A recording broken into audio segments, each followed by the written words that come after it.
Where the real boxing fans at? Huh? Where they at? Not the casual ones. I'm talking about the real boxing fans. Um, because right now it's a beautiful time in the sport. We're getting over COVID and we're back outside.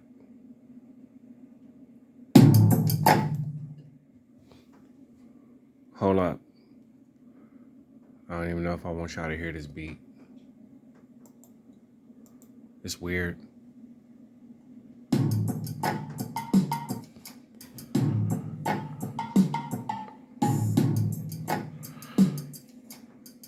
I'm feeling this.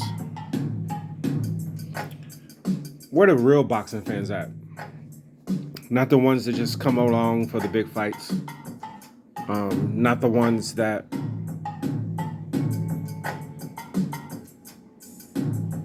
it's kind of this is kind of dope. I almost sound like I mixed it.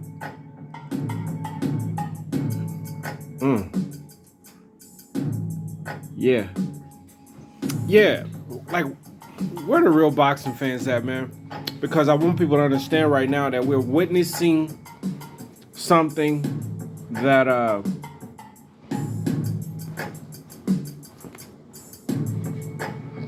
we're witnessing two legendary careers simultaneously at the same time. I want to talk to people about hold on, man. Let me drag this loop.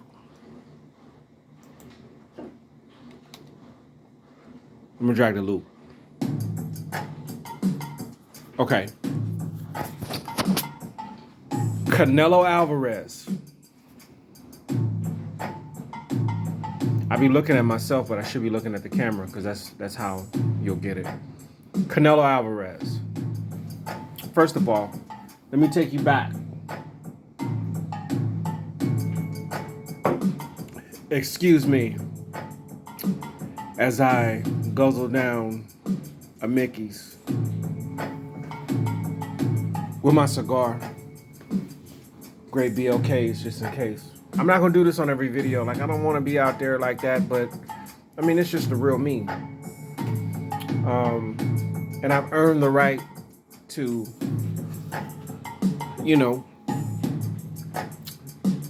relax, man. I be out here in these streets and damn, the stuff I see on a daily basis.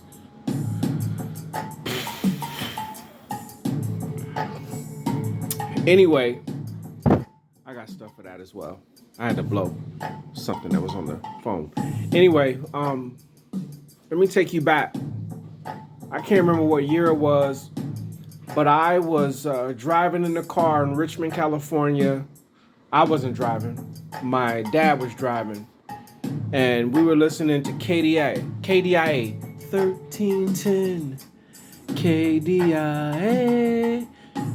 If you're from the Bay and you came along around the 70s and 80s, KDIA was an AM radio station that was big before FM popped off the way it's popped off. And all the beautiful R&B music that you would get, you would get this music, the Barkays, the OJs, Marvin Gaye, Michael Jackson, Prince, Isley Brothers, Earth, Wind and Fire. Like, it was just an R&B radio station where folks, it's like it was now, but it was just AM radio. And I understand AM radio for you millennials is hard to fathom, but back in the day, AM radio was popping. And we was driving somewhere. It was a rainy day. and we was coming under this underpass somewhere in Richmond, maybe on Cutting Boulevard. I don't know. I can't remember. We were going somewhere. We were doing something. But it was a news flash that came on the radio that Salvador Sanchez had just passed away. He died in a automobile wreck, car crash. And for you people who don't know who Salvador Sanchez is, first of all, if you're a big boxing fan and you know and you think you know something about boxing, and you can't even go back to the 70s and find out who this dude Salvador Sanchez was.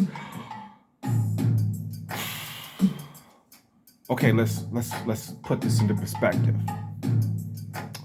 Salvador Sanchez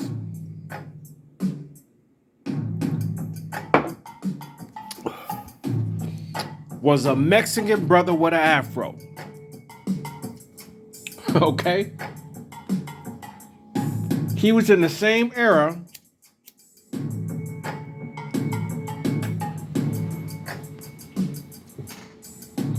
came along. He was actually in Sugar Ray Leonard's era. Let's just put that he was 23 years old when he died. And I think Sugar Ray Leonard was, I can't remember if it was before or after the fight with Tommy Hearns, but I know him and Sugar Ray Leonard wasn't more than 2-4 years apart. We're talking about a young man that died in a car crash, and they put it on the radio in Richmond, California. So that I want to paint a picture of how big boxing used to be, because boxing was a mainstream sport back then.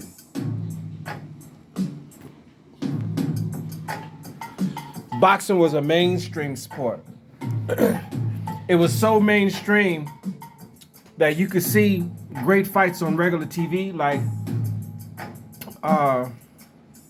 CBS, NBC, ABC, Wild World of Sports, Howard Cosell. Who remember Howard Cosell?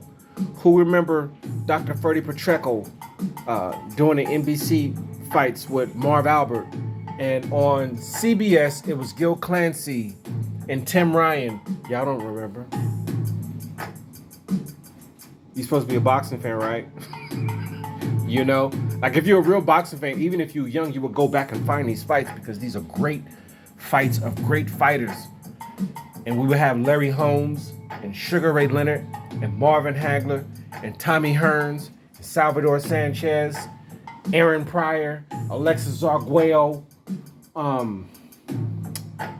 Tim Witherspoon, John Tate, Mike Weaver, Tyrone Crawley, Rocky Lockridge. Am I over your head? Stop playing with me. Stop. Look, I am a walking boxing encyclopedia. I've forgotten some things only because of the fact that over the years that boxing hasn't been what it used to be. But I remember when you can see Ray Mancini. I saw the Ray Mancini Duck Who Kim fight live, where he knocked him out in the 14th round, and Duck Who Kim unfortunately never woke up. I saw the very first real big fight with Mike Tyson when he destroyed, well, I don't know if that was his first fight, but it was the fight where he destroyed Marvis Frazier. It was, I believe, Joe Frazier's nephew. Was it? No. It was the son. Marvis was Joe's son. 31 seconds. Anyway, let me get back to Salvador Sanchez, because Salvador Sanchez was what we call today a boxer puncher. He set you up. He had tremendous skills. He had tremendous feet. He threw beautiful combinations. Oh my God, this dude was something to behold. If you are a boxing fan and you know your boxing, when you watched Salvador Sanchez, especially with the fight with Wilfredo Gomez, Wilfredo Gomez I don't think he ever had a fight that went the distance. He was either knocking you out or you was knocking him out. And they put him in there with Salvador Sanchez, and it was a complete war. Anyway, Salvador Sanchez beat Azuma Nelson. We all know how great Azuma Nelson. You're a boxing fan, right? We all know how great Azuma Nelson was. He beat Azuma Nelson in a 15-round fight. Back then they won 15. Wait in the day of the fight. What a concept. Like nowadays you weigh in Thursday or Friday, you walk in the ring Saturday, and you're anywhere from 10 to 20 pounds over the weight that you signed to fight in. That's that bullshit I be talking about. But anyway, Salvador Sanchez was an exquisite fighter. And then right after he came along, Julio Cesar Chavez. I think he started out something like 78-0, 79-0 before he got in the ring with Pernell Whitaker. And many people say that Julio Cesar Chavez is the greatest Mexican fighter ever. And only because of the longevity, and we don't know what Salvador would have been like had he lived. I'm thinking if Salvador Sanchez had lived, he would probably, I don't know if he would have did 79-0, 78-0. I don't know if he would have did that. But back in that era, in his weight class, somewhere around that 130, 135, and if you know boxing, Alexis Arguello was around there too, and I think that was going to be something that I don't know if they would actually make that fight. I would have loved to seen Salvador in there with Alexis Arguello and Ray Boom Boom Mancini. Oh my God. I don't know. All I'm saying is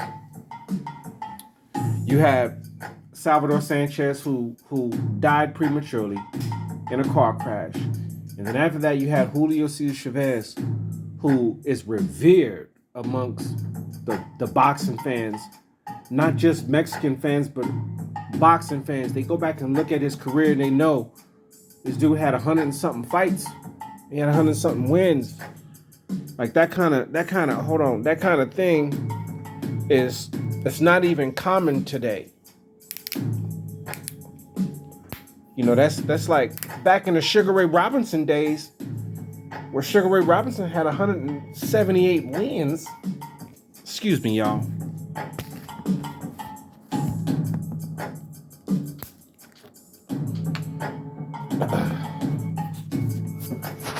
Ray Robinson had like 178 wins. He had more knockouts than many fighters of today have fights.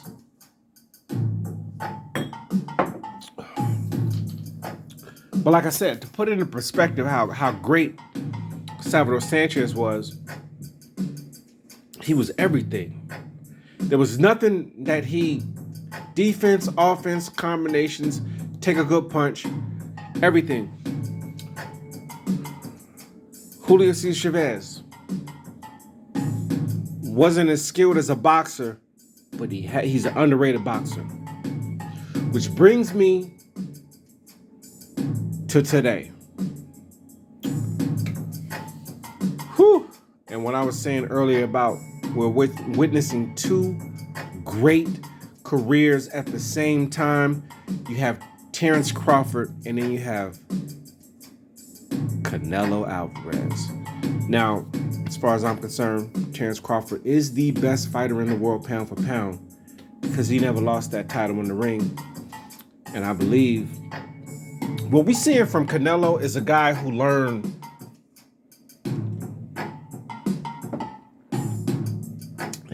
how to be great. When we first saw Canelo, we didn't know what was going to be of this guy. But it just seemed like all this dude kept doing was winning. And he was taking on the fights that his folks were saying, we don't need that. Let's not do that. Canelo was like, let's do that. That's why he fought Floyd when he was 23. He was 23, 22 years old when he fought Floyd. But the crazy thing about him being 22, 23 fighting Floyd, he had 40-some fights. If I remember correctly. And you know, Mexico, they do things a little bit different down there. And I think he was fighting pro before he was even 18.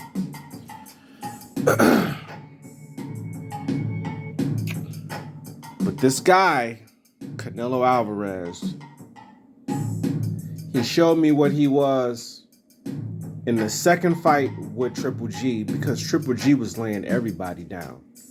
He was knocking everybody out. But he started believing all that nonsense his training was talking about. Let's fight Mexican style. So Canelo was like, okay. It was Canelo that came in as the real fighter puncher. And it was Golovkin that was doing the boxing because he did not want the smoke. Now, to Golovkin's credit, man, we found out in that second fight that this guy really could box. Golovkin can box. He was laying folks out, but he had a whole nother gear. But Canelo had another gear. We need to understand the greatness that we're dealing with Canelo. I got love for Canelo. And, you know,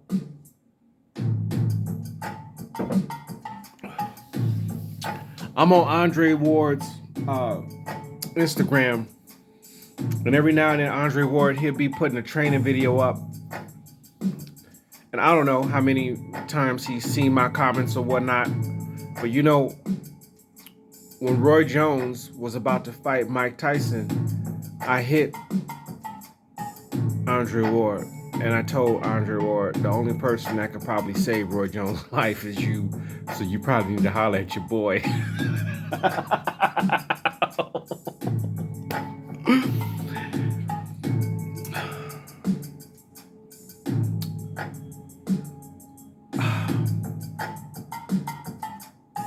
The only person I see that can deal with Canelo is Andre Ward. And Andre Ward has been retired. He ain't been in the ring for 5 years.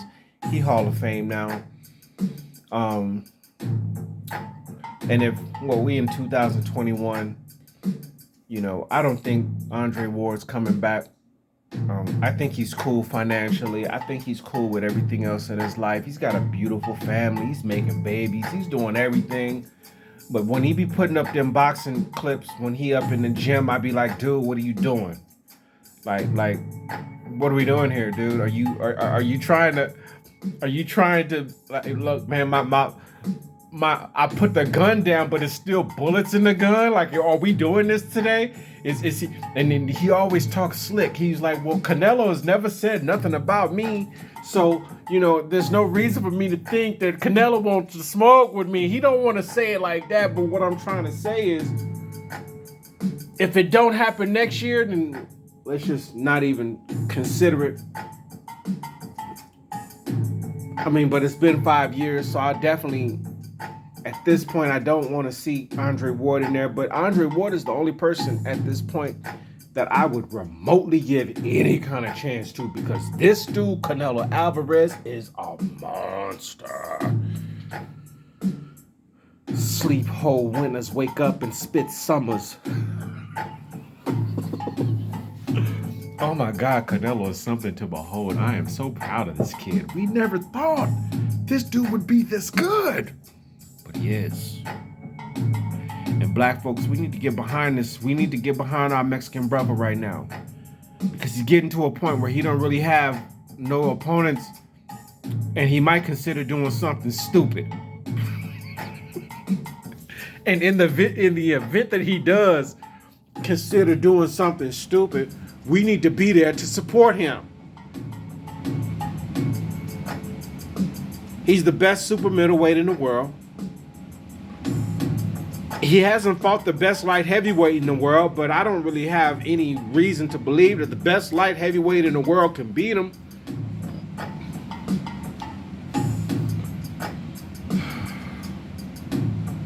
But Canelo is an asshole. By nature, he's an asshole, and the reason he's an asshole is because he's a fighter, and he's a killer, and he's just arrogant. Look, if you fight Floyd Mayweather at 23 years old,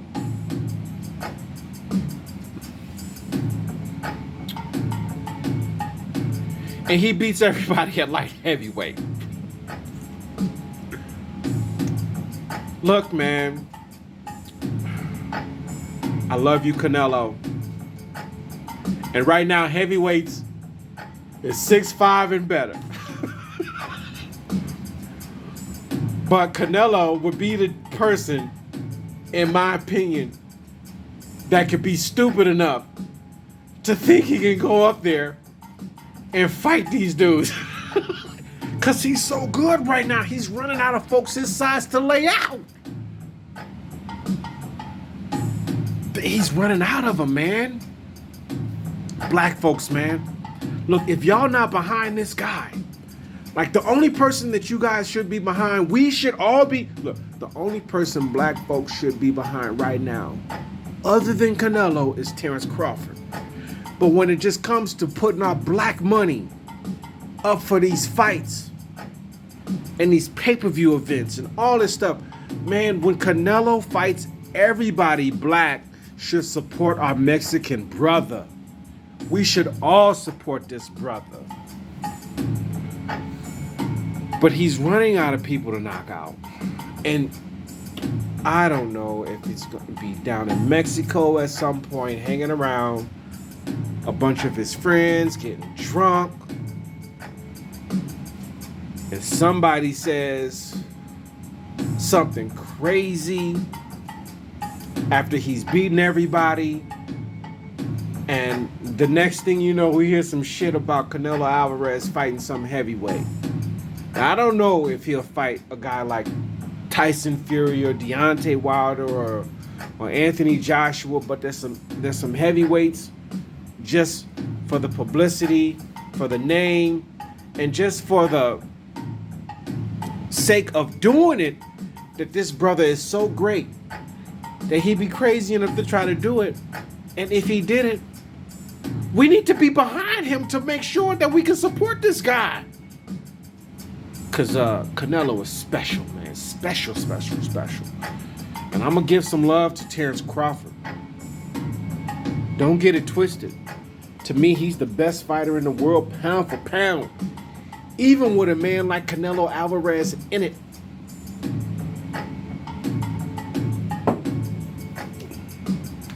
But this is about Canelo. We need to get behind him and love this guy. Because he's a good dude, great fighter, the skills. It's almost like if Salvador Sanchez and Julio Cesar Chavez had a baby, it would be Canelo Alvarez. That's how good this guy is. He is that good. So we need to deal with this. All my black folks out there, man, I love you. And right now we in a weird time where boxing is coming back, and we just need to support the sport as much as we can. And the black dollar is just as strong as the Mexican dollar in boxing. So let's preserve and love and cherish this jewel we have called Canelo Alvarez. And I can't see nobody beating this guy, man.